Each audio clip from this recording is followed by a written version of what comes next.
It was one of those evenings that wear the illusion of peace, the kind where everything looks fine on the surface, but underneath, the stillness begins to hum with something dangerous.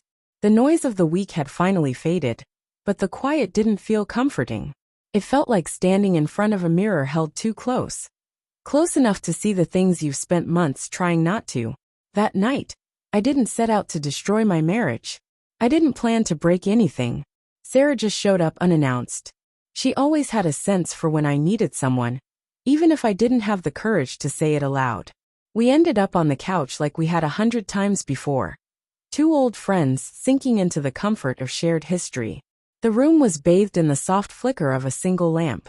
A bottle of wine sat between us, already half empty. With every slow sip, my emotional armor started to melt away.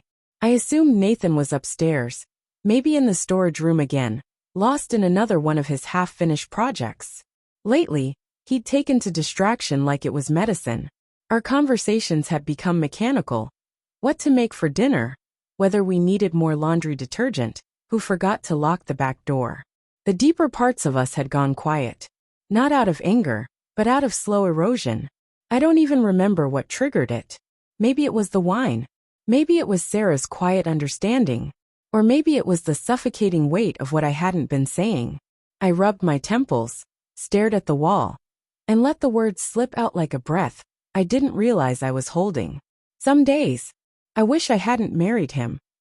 As soon as I said it, I felt something twist in my chest. A guilt so sharp it made me dizzy. Sarah's eyes snapped to mine, wide and afraid, her voice tightening. You don't mean that. But part of me did. The exhausted part.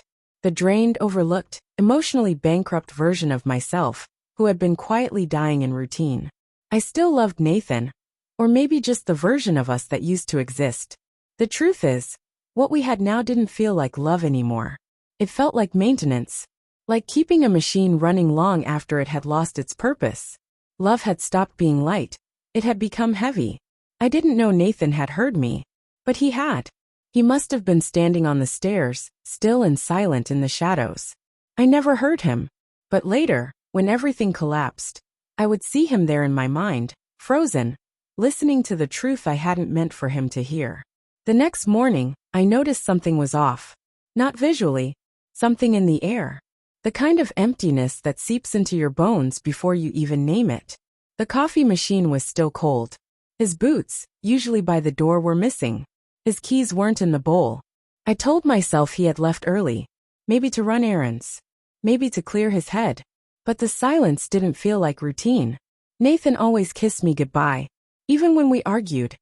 Especially when we argued. By noon I was unraveling. I called him. No answer. Just rings. Then voicemail. I texted him. Nothing. I sat at the kitchen table, laptop open, staring into nothing, hoping for a sign. And then I saw the email. Subject line, farewell. I opened it with shaking hands. I overheard you last night.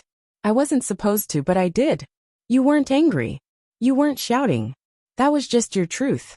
And it shattered me. I gave you everything I had. I showed up for you every single day. And all this time, you were regretting me quietly. I won't stay where I'm only tolerated.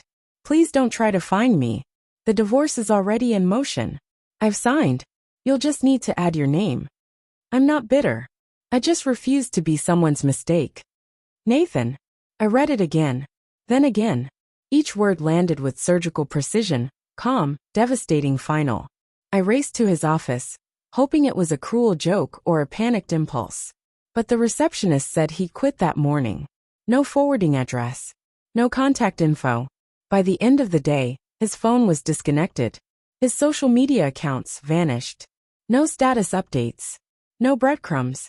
It was as if he had erased himself from the version of life that included me. I called his brother in desperation. All he said was that Nathan needed space, and that he didn't want to be contacted. Friends claimed to know nothing, or they avoided my calls entirely. Then came the legal envelope. The paperwork was all there, neatly filled, signed, sealed. All I had to do was add my name, and we'd be done. And I waited for rage, for denial, for something to anchor me. But all I felt was grief. A raw, feral grief that lived in my chest like a storm with no end. I mourned not just him, but the version of us I'd let slip away without noticing. Nathan had once looked at me like I was his world. He left notes on the fridge with dumb doodles.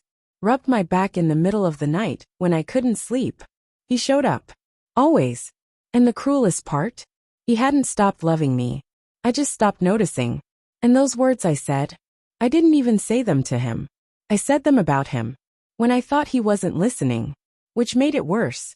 Worse than any fight. Because it wasn't said in anger. It was said in truth. Quiet, honest, and lethal. Months passed. I searched. I even hired someone to track him down. Nothing. No trail. No clues. He wasn't punishing me. He was freeing himself. Finding peace where I had brought him pain. Now some nights I still lie awake, staring into the dark. Wondering where he is. Whether someone sees him now for who he truly is. Steady. Kind. Loyal. The kind of man who doesn't need to be asked to stay because he just does. The kind of man who deserves to be chosen without hesitation.